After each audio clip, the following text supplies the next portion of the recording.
Saudara-saudara, sebagaimana yang kita ketahui pada saat Waisak, kita memperingati tiga peristiwa penting di dalam kehidupan Sang Buddha, yaitu kelahiran Bodhisattva, kemudian Bodhisattva mencapai pencerahan atau mencapai kebudaan sebagai peristiwa yang kedua, dan peristiwa yang ketiga adalah Sang Buddha wafat. Semuanya terjadi pada saat Purnama Sidhi di bulan Waisak. Sehingga kita memperingati Waisak sekaligus disebut dengan Tri Suci Waisak. Tentu kita ketahui bersama bahwa kelahiran Buddha di dunia ini menjadi sumber inspirasi untuk sebagian besar orang. Karena mereka yang dahulu mungkin tidak memahami bahwa hidup adalah dengan realita berisi ketidakpuasan, kemudian ketidakpuasan ini ada penyebabnya, yaitu keinginan, dan keinginan ini apabila dikendalikan, muncullah kebahagiaan,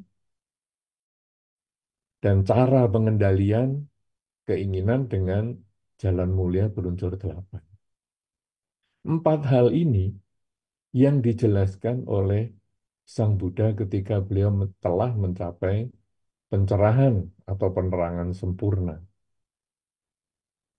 Dan empat hal ini yaitu hidup berisi ketidakpuasan, ketidakpuasan ada penyebabnya yaitu keinginan, keinginan apabila dikendalikan muncullah kebahagiaan, kemudian cara mengendalikan keinginan yaitu dengan jalan mulia berunsur delapan, pada saat itu menjadi cara untuk menyelesaikan ketidakpuasan tersebut.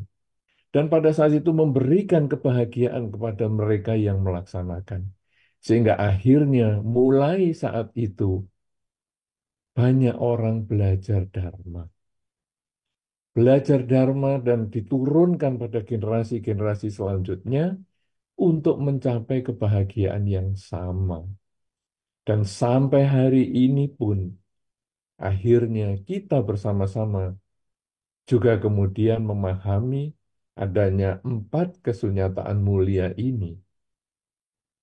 Dan kalau kita membaca dari sumber-sumber Dharma, ajaran Buddha-Buddha yang dulu, ajaran Buddha yang sekarang yaitu Buddha Gautama, dan ajaran Buddha-Buddha yang akan datang, nanti akan berisi empat kesunyataan mulia yang sama.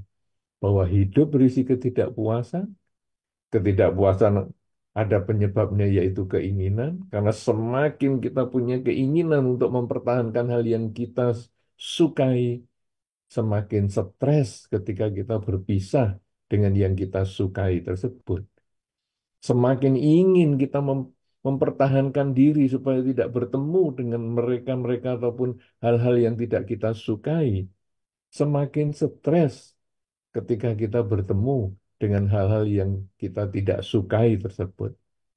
Dan kita di dunia ini tidak bisa menghindarkan diri kita untuk tidak berpisah dengan yang dicinta dan tidak bertemu dengan yang tidak kita suka selama kita tidak bisa mengendalikan pikiran.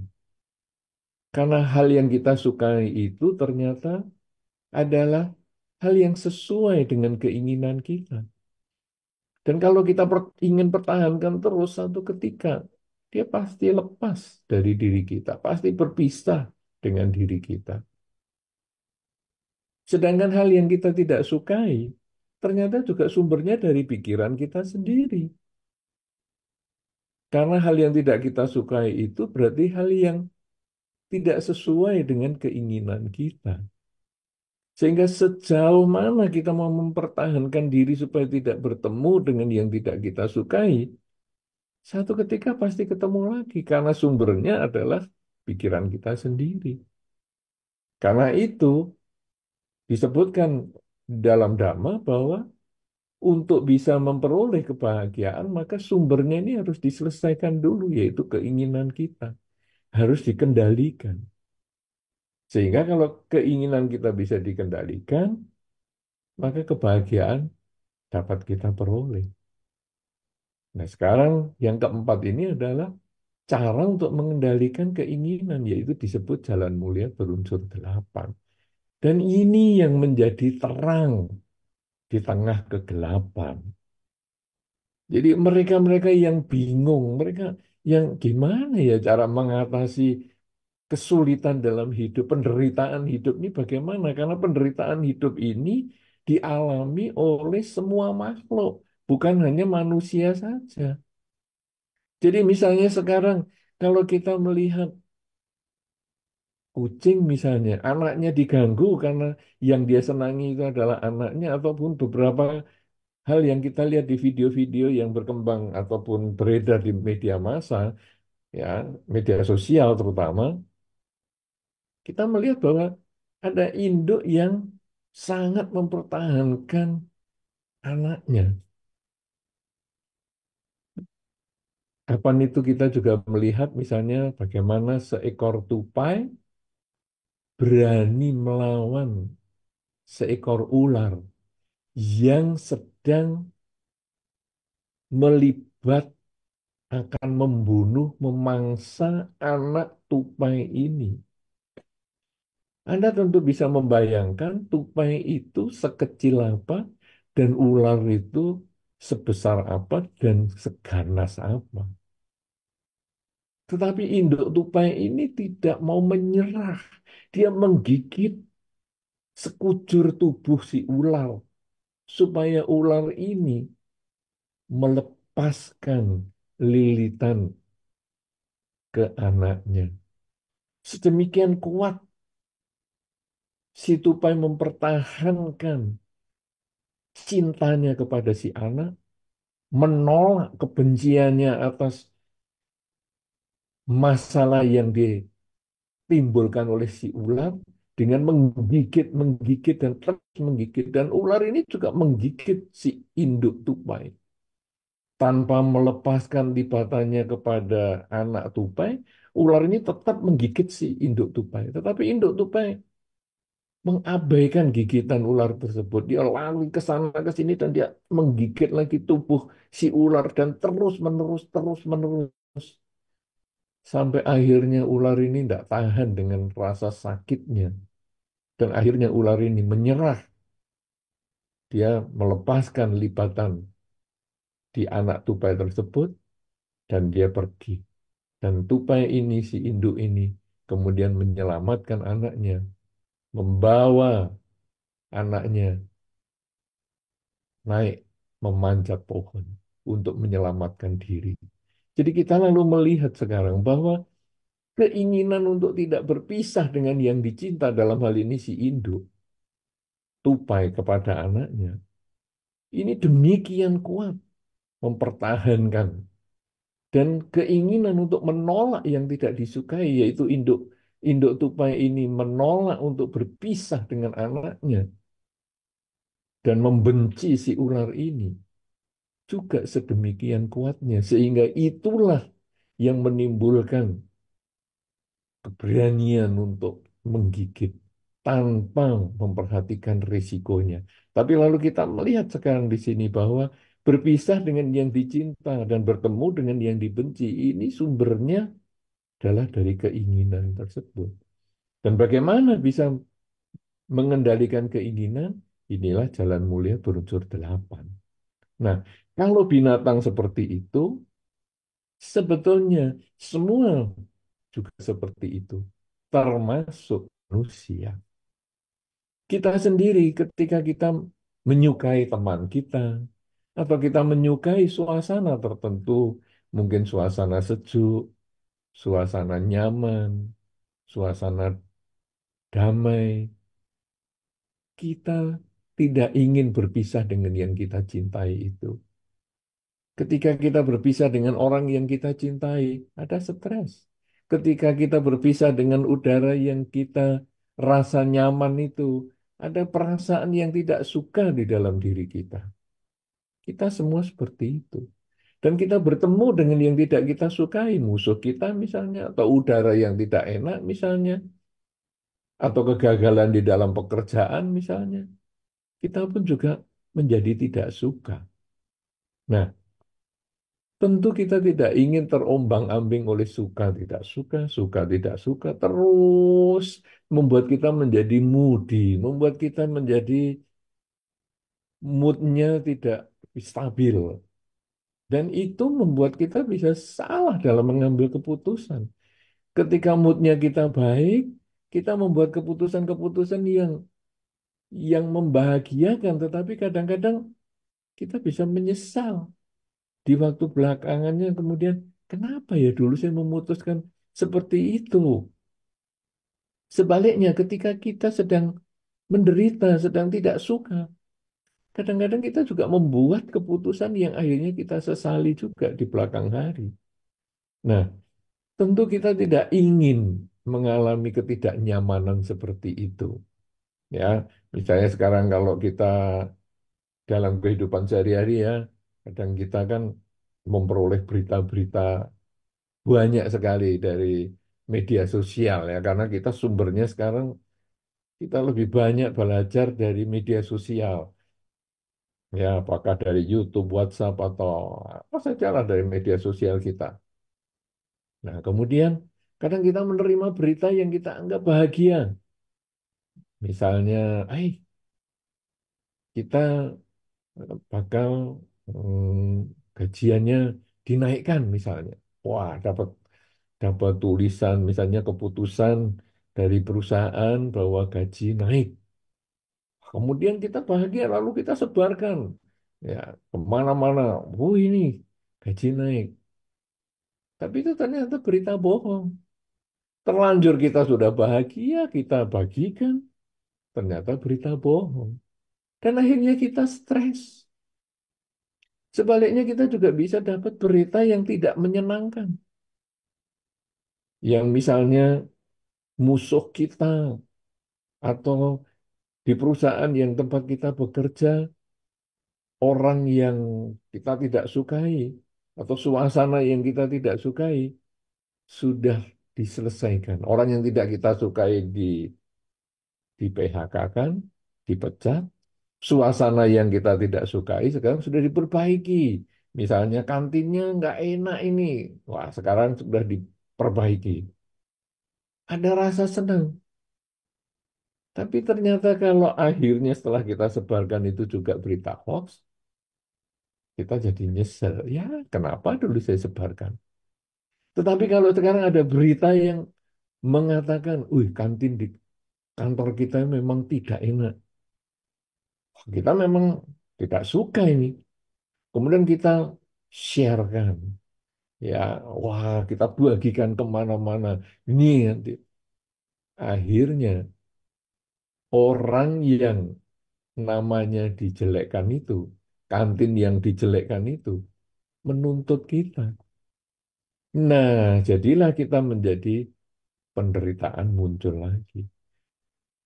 Inilah yang sering kita hadapi di dunia di zaman sekarang. Kegelapan-kegelapan seperti inilah, kebingungan-kebingungan seperti inilah, ketidakmampuan kita mengendalikan diri seperti inilah yang kadang memancing penderitaan bagi kita. Sehingga dikatakan di dalam beberapa kesempatan, orang sering mengatakan, jari kita ini lebih cepat daripada pikiran kita. Jari kita ini begitu ada hal-hal yang cocok, like and share. Jadi cepat sekali dan akhirnya kadang kita menyesal. Loh, kenapa dulu saya bagikan? Nah, inilah kemudian di dalam Dhamma kita dikenalkan dengan jalan mulia berunsur delapan. Bagaimana kita mengendalikan diri supaya batin kita ini tidak terombang-ambing oleh suka duka, dan akhirnya keputusan kita pun menjadi tidak objektif.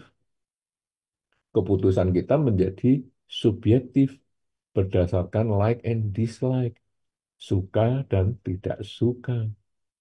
Nah, kalau sudah begitu, akhirnya apa yang kita anggap baik belum tentu baik untuk orang lain. Apa yang kita anggap tidak baik, belum tentu tidak baik juga bagi orang lain. Nah, kalau sudah demikian, kita datanglah musuh yang demikian banyak gara-gara jari kita. Nah, saudara-saudara, dengan jalan mulia berunsur delapan ini membuat batin kita menjadi lebih tenang. Karena jalan mulia berunsur delapan ini, kita dikenalkan tentang sistem pengendalian diri. Yang pertama kita dikenalkan tentang teori. Ya, kalau kita melihat bahwa ada pengertian benar, pandangan benar itu sebetulnya pertamanya adalah berbicara tentang teori. Kebijaksanaan yang bersifat teori bahwa semua ini butuh ketenangan batin. Ya, itu yang disebut panya kalau di awal ya. Kalau kita sekarang melihat jalan mulia berunsur delapan, unsur yang pertama dan kedua ini dikatakan adalah panya, sebetulnya yang pertama adalah panya yang bersifat teori dulu. Kemudian unsur yang berikutnya adalah yang ketiga tentang bagaimana perilaku kita yang benar. Nah, perilaku kita yang benar ada ucapan benar, ya, kemudian juga ada pekerjaan yang benar dan sebagainya. Nah, ini sebetulnya adalah berbicara tentang perilaku untuk membuktikan kebijaksanaan yang tadi bersifat teori, pengendalian diri kita. Nah, sekarang misalnya saya mendapat berita-berita yang menyenangkan atau tidak menyenangkan tadi. Kemudian kita berusaha mengendalikan diri dulu. Ya, kalau di dalam Jalan Mulia Berunsur Delapan ini kan dikelompokkan sebagai sila. Sila ini kan pengendalian diri. Ya, misalnya kalau kita kenal Pancasila Buddhis. Tidak membunuh, tidak mencuri, tidak berzina, tidak bohong, dan tidak mabuk-mabukan. Sebetulnya apa ini? Kata tidak, tidak, tidak ini. Ada kenyataan di luar kita, tetapi kita tidak melakukan. Tidak membunuh. Berarti sebetulnya ada pilihan untuk membunuh atau tidak membunuh. Misalnya yang paling mudah ada nyamuk misalnya, ada kecoa misalnya, ada binatang-binatang yang kita tidak sukai. Berarti ada pilihan. Saya mau membunuh atau tidak membunuh. Ini kebijaksanaan. Pertama bersifat teori tadi dan sekarang akan kita buktikan. Ada nyamuk, bunuh nggak ya? Kayaknya bagaimana ya? Kalau membunuh kan saya menanam padi, tumbuh padi. Di dalam pengertian perbuatan, hukum perbuatan, perbuatan yang benar. Bahwa, wow, saya tanam padi, tumbuh padi. Kalau begitu, sekarang kalau saya membunuh atau membuat makhluk lain menderita, tentu akibatnya saya pun bisa menderita. Oke, kalau gitu saya dengan berusaha semaksimal mungkin nyamuk ini saya usir keluar kamar saya. Nah, atau mungkin binatang-binatang yang lain, mungkin cicak lah, mungkin kecoa lah, saya usir supaya saya tidak melakukan pembunuhan. Bagaimana kalau saya harus membunuh? Karena ini kan pilihan tidak membunuh. Bagaimana kalau saya harus membunuh? Ya saya harus siap dengan risiko saya. Karena apapun perbuatan yang saya lakukan, risiko pasti kembali pada diri saya. Bukan saya berikan kepada orang lain. Atau saya bisa bagikan kepada orang lain. Nah, jadi tidak membunuh. Nah, saudara-saudara, dengan pelaksanaan sila ini, karena nanti ada tidak membunuh, tidak mencuri juga sama kan? Jadi ada pilihan mau mengambil atau tidak mengambil. Kalau sekarang kita menggunakan kebijaksanaan teoritis tadi, bahwa saya harusnya tidak mengambil, karena kalau saya mengambil tentu buahnya pun akan kembali pada saya. Apakah saya mau diambil hal-hal yang saya sukai juga? Nah, dengan demikian maka tidak membunuh, tidak mencuri, tidak berzina, tidak bohong, dan tidak mabuk-mabukan ini sebetulnya adalah kembali pada perenungan, sanggup nggak saya mendapatkan risiko tersebut. Karena risiko itu bisa jangka pendek dan jangka panjang. Bisa saya terima di kehidupan ini kalau jangka pendek, jangka pendek. Bisa saya terima juga di kehidupan-kehidupan mendatang kalau itu jangka panjang. Kalau sudah demikian, wah, kebijaksanaan yang bermain. Bagaimana kebijaksanaan ini bisa bermain? Ketika kesadaran selalu kita jaga. Nah, inilah masuk pada tiga bagian yang berikutnya di dalam Jalan Mulia Berunsur 8, yaitu daya upaya, kemudian konsentrasi, dan kesadaran yang benar. Jadi, kita sekarang harus mengembangkan kesadaran. Saat ini saya sedang apa ya? Oh, saat ini saya sedang digigit nyamuk. Ada nyamuk yang hinggap di tempat saya. Gimana ya? Nah, saya mau pilih apa nih? Bunuh atau tidak bunuh? Saat ini saya sedang apa? Saat ini saya sedang melihat cicak di atas jendela kamar saya. Bagaimana ini? Mau saya pilih bunuh atau tidak bunuh? Bunuh atau usir? Nah, ini semua adalah berdasarkan kesadaran.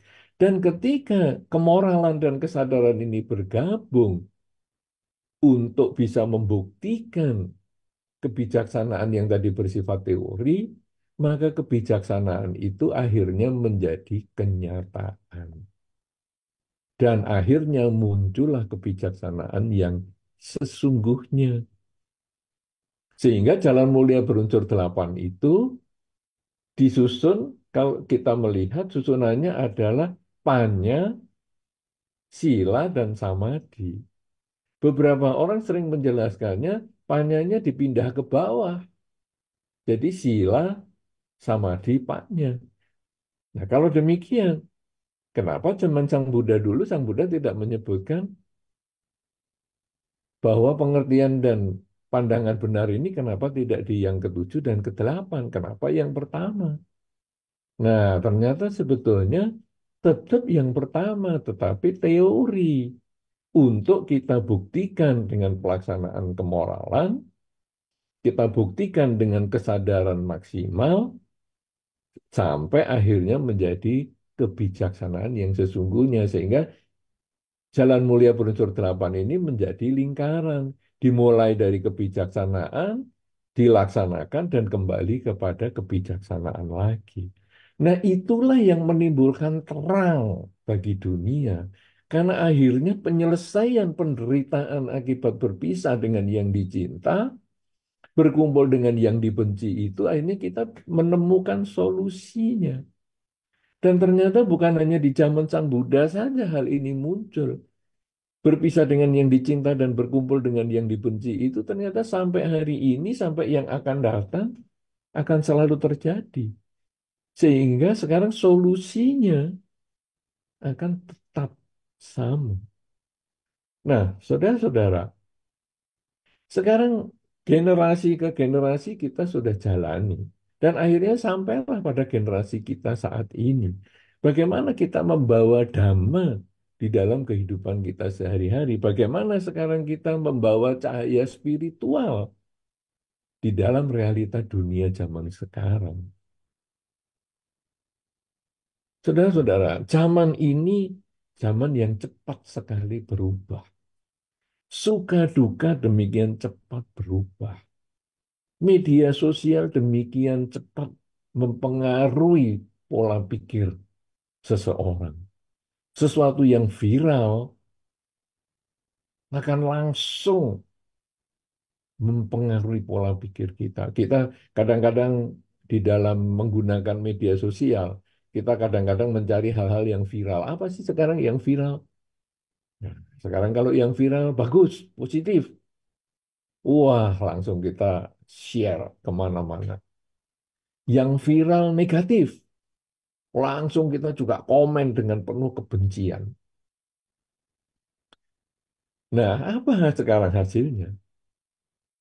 Kadang-kadang yang kita komen itu sesuatu yang kita bahkan nggak kenal. Pihak-pihak yang dijelekkan di dalam media sosial yang viral itu, kadang kita nggak kenal sama sekali. Misalnya artis A melakukan sesuatu yang negatif, misalnya kemudian itu viral, atau bukan artis tapi masih anggota masyarakat yang mungkin melakukan kejahatan misalnya dan itu viral, hal yang negatif itu kemudian kita komen dengan luar biasa. Kadang-kadang komen kita negatif, sudah negatif salah orang. Dalam banyak kesempatan kita sudah mendengar misalnya ada sesuatu yang negatif kemarin misalnya tentang olahraga misalnya, wah viral sekali. Kemudian orang menyerangnya kepada grup yang lain yang tidak ada hubungannya, bukan grup yang dimaksudkan oleh yang membuat berita yang sampai viral itu. Nah ini kan akhirnya kita yang mengomentari secara negatif ini sudah bikin karma buruk. Orang yang salah menerima itu, dia kan juga tidak nyaman. Kita mengkondisikan orang menjadi tidak nyaman. Bikin karma buruk baru bagi kita. Selain kita sudah menanam karma buruk dengan jari kita, ternyata orang yang tidak suka itu juga mengkondisikan kita menambah karma buruk yang baru. Kenapa? Karena kita emosi sesuatu yang viral. Kalau yang viral positif, memang menarik sekali ya kita bisa bagikan kepada mereka sehingga mereka juga merasakan kenyamanan karena ada berita-berita yang positif. Apakah kita bikin karma baik? Ya, bisa bikin karma baik karena kita berbagi hal-hal yang positif. Tetapi untuk membandingkan, mempertimbangkan, memutuskan apakah yang viral ini yang baik atau apakah yang viral ini yang jelek, itu membutuhkan ketenangan batin. Tidak langsung begitu terima, langsung like and share. Tapi terima, baca baik-baik, renungkan baik-baik, cari referensinya dulu, cari dari berbagai sumber dulu. Kalau memang yang viral ini positif, baik, ayo kita bagikan. Supaya kita berbagi kebajikan. Sehingga ketika kita berbagi kebajikan, kita menanam karma baik. Dan ketika orang yang menerima berita kebajikan itu dan dia bahagia, dia memetik buah kebaikan, kita pun menambah kebaikan yang baru lagi. Kalau orang tersebut kemudian bisa berbagi lagi kepada pihak lain karena ini viral, maka tentu kita mengkondisikan orang juga berbuat baik lagi.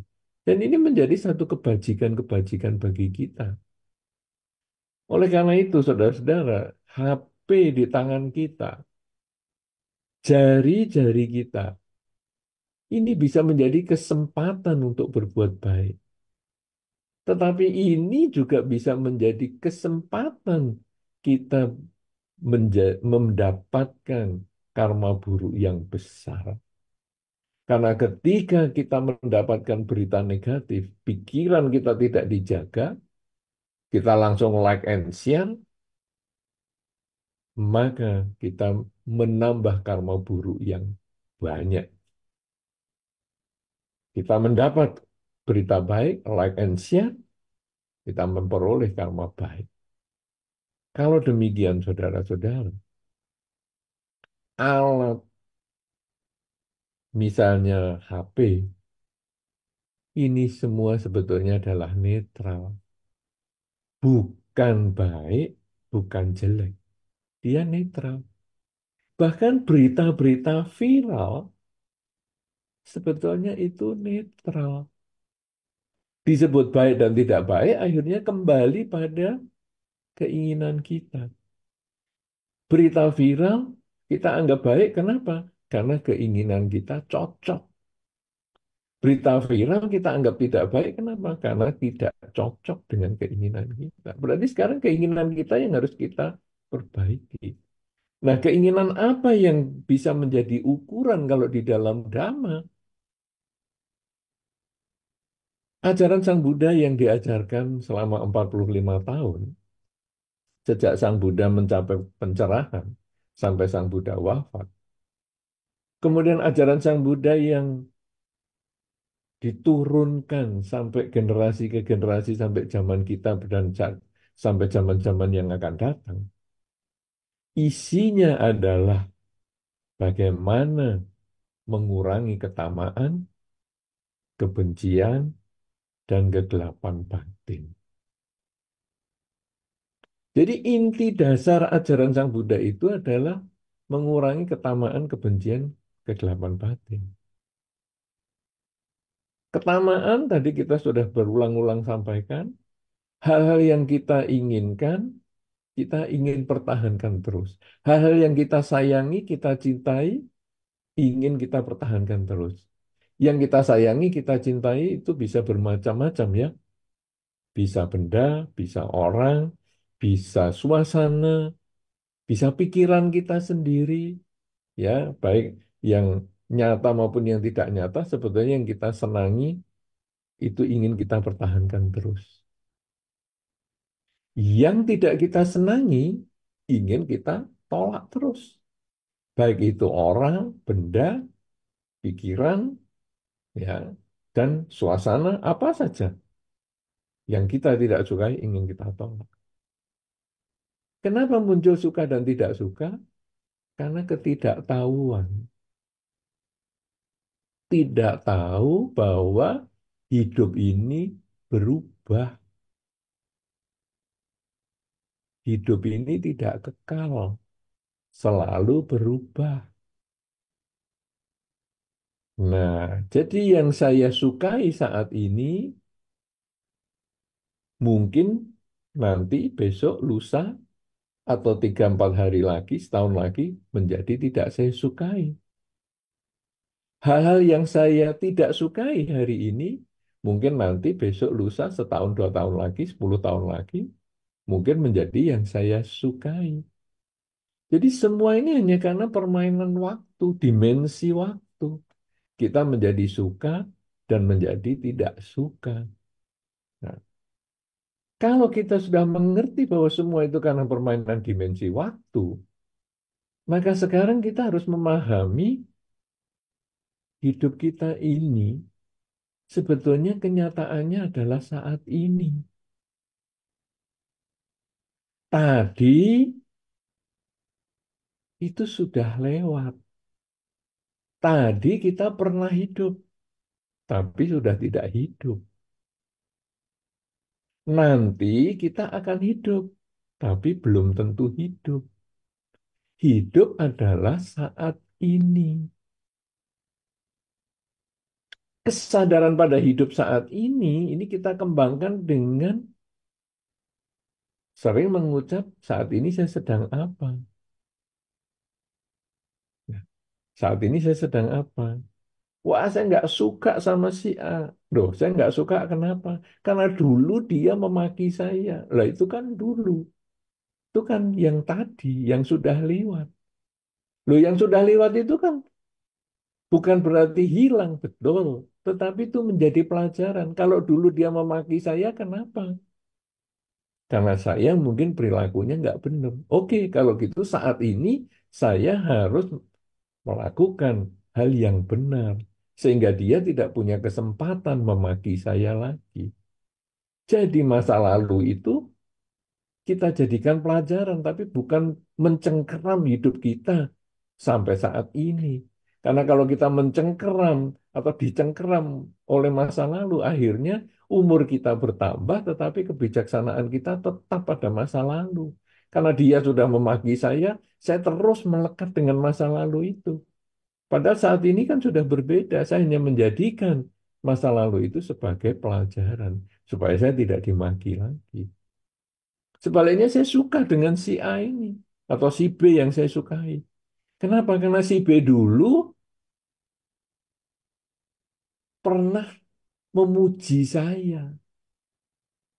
Nah, itu kan dulu. Kalau kita hanya puas dengan masa lalu kita yang membanggakan itu, kita juga tidak menjadi bijaksana karena Umur kita sudah bertambah, tetapi pikiran kita masih ketinggalan di masa lalu. Nah, jadi sekarang bagaimana? Saya dulu pernah dipuji oleh si B.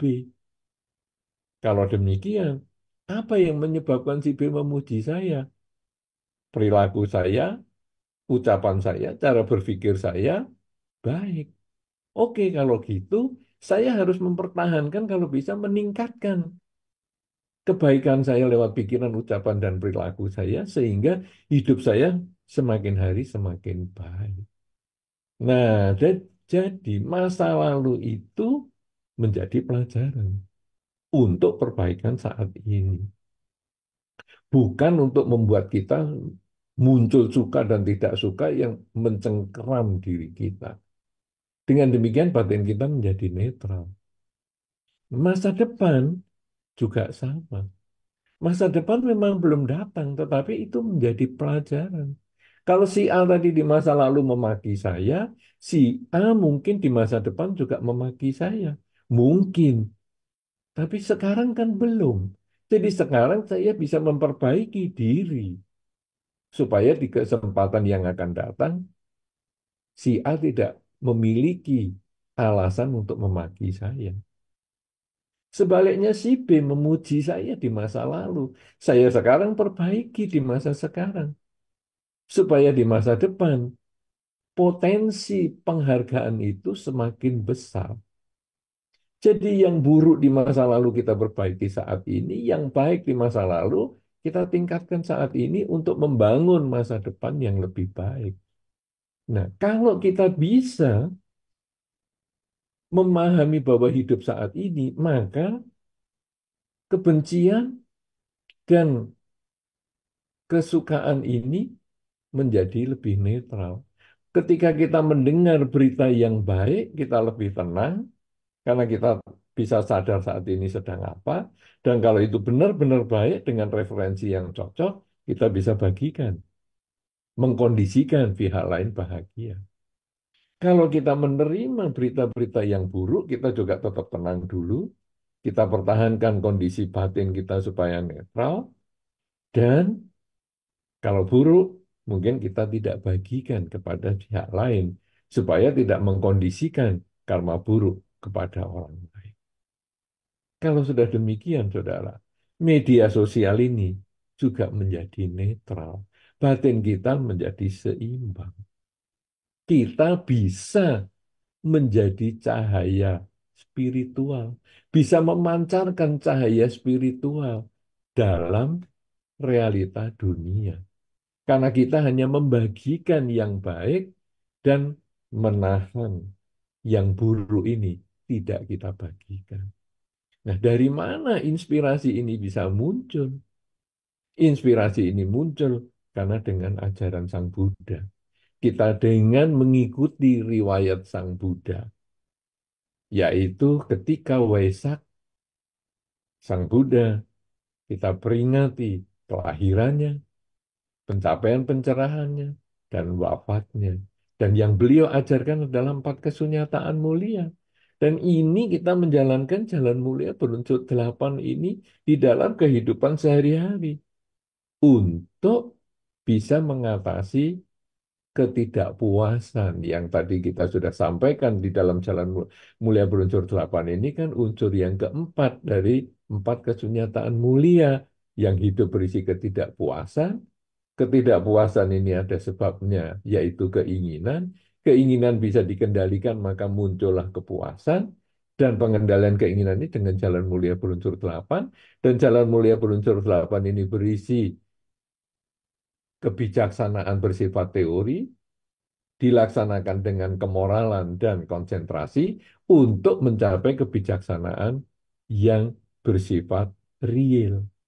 Dan kebijaksanaan yang bersifat real ini kita bisa kembangkan dengan mengembangkan saat ini sedang apa. Nah, oleh karena itu saudara-saudara, kalau sekarang kita bisa mengembangkan saat ini sedang apa, kesadaran pada kekinian, inilah sebetulnya sumber ketenangan dan kedamaian. Bagaimana supaya kita bisa mengembangkan kesadaran saat ini sedang apa. Anda buatlah tulisan, mungkin di HP Anda, mungkin di meja Anda print, ya, atau mungkin di depan tempat Anda biasa bekerja, di mana Anda sering berada yang terbanyak, tulislah kalimat saat ini saya sedang apa.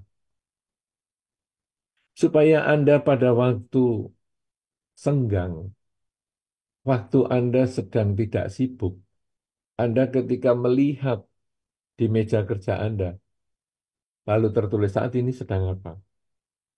Anda otomatis membaca dan Anda otomatis menyadari, oh saat ini saya sedang membaca, oh saat ini saya sedang berbicara, oh saat ini saya sedang berpikir. Kemudian ketika Anda membuka HP, lalu dibuka wallpaper Anda juga tulisannya saat ini sedang apa. Jadi begitu dibuka, saat ini saya sedang apa? Oh, saat ini saya sedang membuka HP. Sehingga nanti apapun berita di HP ini, yang viral ataupun yang tidak viral, yang kita suka ataupun yang kita tidak suka, kita semua dengan kesadaran meneliti dan menerima hal itu. Sehingga yang suka dan baik, sudah kita teliti baik, kita bisa bagikan.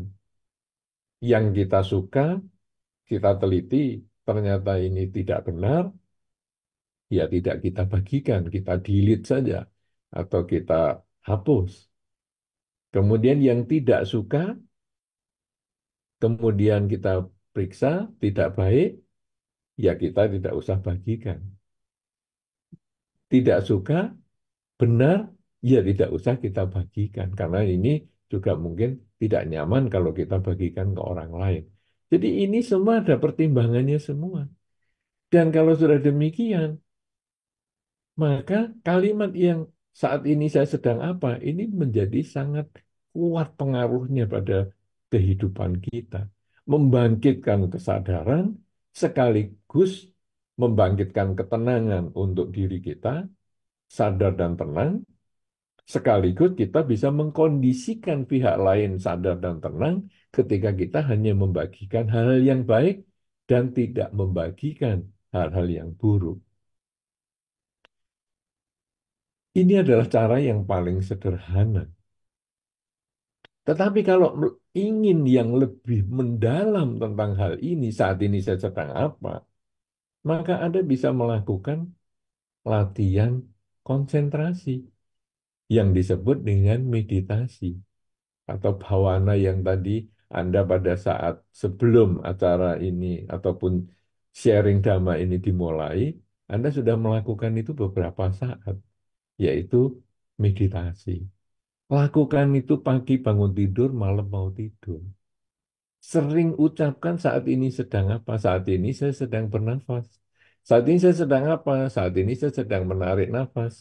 Saat ini saya sedang apa? Saat ini saya sedang mengeluarkan nafas. Sebetulnya meditasi itu adalah sarana untuk menyadari saat ini sedang apa yang kita akan gunakan nanti di kehidupan sehari-hari. Banyak orang menganggap meditasi itu upacara. Jadi kalau puja bakti begini baru ada meditasi. Meditasi itu bukan upacara. Meditasi itu adalah latihan keterampilan berpikir supaya sadar saat ini sedang apa. Sehingga nanti kalau kita latih pagi bangun tidur, malam mau tidur, di kehidupan sehari-hari itu kita terbiasa. Saat ini saya sedang apa? Sedang jalan. Fokus dengan jalan. Saat ini saya sedang apa? Sedang bekerja. Fokus dengan pekerjaan. Saat ini saya sedang apa? Sedang berpikir. Fokus dengan pikiran kita. Jadi apapun yang kita lakukan, sedang berpikir, sedang berbicara, sedang bekerja, kita selalu fokus. Kenapa? Karena kita latihan dari pagi bangun tidur, malam mau tidur. 15 menit sehari saja. Pagi bangun tidur, malam mau tidur. Anda pagi bangunnya jam berapa? Terserah. Mau bangun jam 4 pagi, bagus.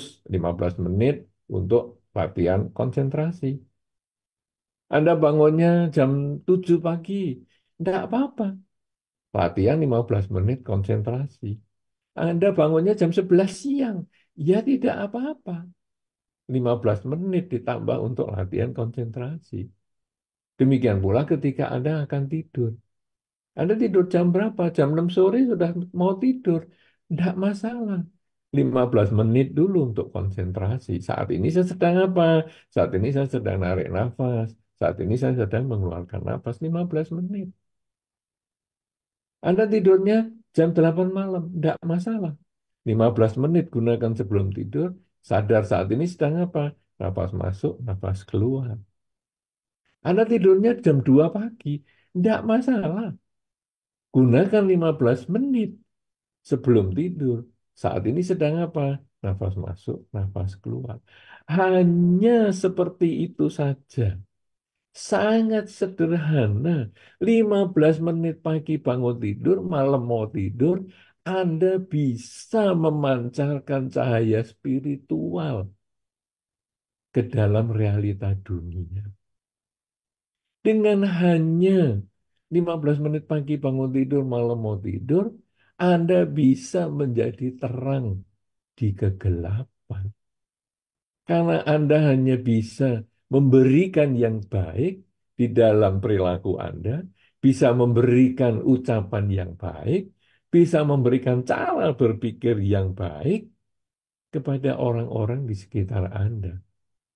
Terang di dalam kegelapan.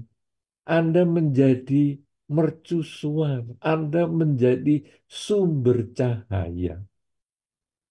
Anda bisa bayangkan ketika Anda mempunyai lilin kecil, semacam lilin ulang tahun ya. Karena kalau lilin di kue ulang tahun Anda tentu pernah merasakan ya atau pernah melihat atau mungkin juga mengalami sendiri hari ulang tahun yang diperingati teman-teman, kemudian di atas roti biasanya diberi lilin. Saya yakin lilin yang dipasang di situ tidak seperti lilin yang dipasang di altar puja bakti di saat Waisak terutama. Ya, Anda tentu tahu itu kan, kalau di saat Waisak ada puja bakti, wow, lilinnya segede apa itu? Lilin biru, kuning, merah, putih, oranye. Tentu tidak segede itu. Juga tidak segede mungkin diameter 5-10 cm juga tidak. Tapi lilin ulang tahun itu mungkin hanya sebesar kelingking Anda saja atau lebih kecil lagi seperti pensil. Nah, kemudian lilin itu dipasang, ditancapkan di roti atau di kue ulang tahun kita.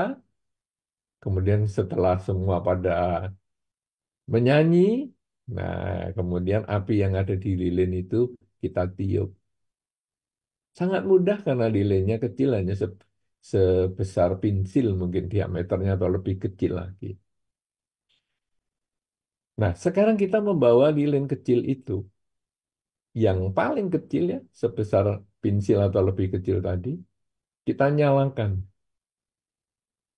Kemudian seluruh ruangan kita gelapkan. Ruangan ini bisa kamar kita, bisa kelas, kelas kita, bisa tempat Anda berkumpul hari ini, teman-teman ITBC yang hari ini berkumpul, saya lihat ruangannya cukup besar kalau dari eh, monitor di Zoom kita ini. Bisa juga mungkin selapangan bola boleh, hall juga boleh, besar. Kita hanya membawa lilin yang kecil ini. Saudara-saudara, perhatikan baik-baik. Cahaya lilin yang sangat kecil ini dibandingkan dengan kegelapan yang sedemikian besar. Kegelapan di kamar Anda berapa kali lipat dibandingkan cahaya lilin yang sedemikian kecil. Cahaya di dalam gedung yang Anda gunakan saat ini untuk berkumpul berapa kali lipat dibandingkan cahaya lilin ini. Kalau itu di hall yang besar, berapa juta kali lipat di- besarnya kegelapan dibandingkan cahaya lilin ini. Tapi seberapa pun besar kegelapan, dia tidak bisa mematikan cahaya lilin ini. Cahaya lilin yang kecil ini tetap bisa menerangi lingkungannya. Walaupun di tempat yang jauh, di ujung hall sana, orang masih bisa melihat cahaya yang sedemikian kecil. Dan cahaya yang gelap jutaan kali lipat dibandingkan dengan cahaya lilin ini, dia hanya bisa menunggu sampai lilin ini mati sendiri. Dia tidak bisa menekan kehidupan lilin ini. Sekarang, saudara-saudara, kita adalah lilin-lilin tersebut. Hal yang ada, ajaran Dharma yang ada di dalam pikiran kita, ini seperti cahaya lilin yang kecil ini di tengah lautan manusia yang sedemikian banyak. Lautan manusia yang sedemikian banyak ini tidak bisa mematikan cahaya lilin kita.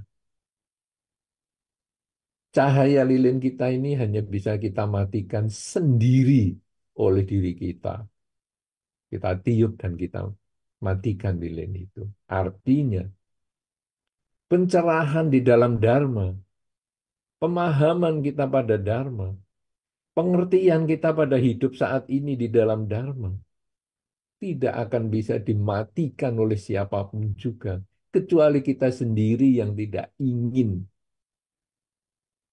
memiliki kemampuan untuk menyadari hidup saat ini. Padahal, kalau kita memahami bahwa hidup saat ini adalah penerang di dalam diri kita, membuat batin kita menjadi tenang dan damai, dan kemungkinan menjadi penerang bagi dunia, karena mereka kemudian memahami dan kita ajak untuk memahami, mengerti tentang Dhamma yang sedikit baru kita pahami ini dengan menyadari hidup saat ini, maka kita akan bisa mempertahankan diri dan menjadikan cahaya spiritual kita ini menerangi, membawa cahaya spiritual kita ini ke dalam realita dunia. Sungguh bahagia saudara-saudara bagi kita yang mengenal Dhamma. Karena dengan mengenal Dhamma, kita punya bekal untuk menyikapi realita dunia saat ini yang sedemikian cepat berubah karena media sosial dan sebagainya, tapi batin kita menjadi tetap tenang, seimbang, dan kita tetap berbahagia di dalam Dhamma karena inspirasi dari kelahiran Sang Buddha, pencerahan Sang Buddha, dan wafatnya Sang Buddha yang kita peringati pada saat Waisak. Saudara-saudara, inilah yang saya bisa sampaikan dalam kesempatan ini. Semoga bisa menjadi inspirasi bagi kita, bisa menjadi pendorong semangat untuk kita semua, agar kita dapat melaksanakan Dhamma semaksimal mungkin, sehingga akhirnya masing-masing lilin kecil di dalam batin kita menjadi terang di kegelapan, membawa cahaya spiritual ke dalam realita dunia. Selamat Waisak, semoga Anda semua selalu berbahagia. Terima kasih, dan saya kembalikan kepada pembawa acara. Silakan.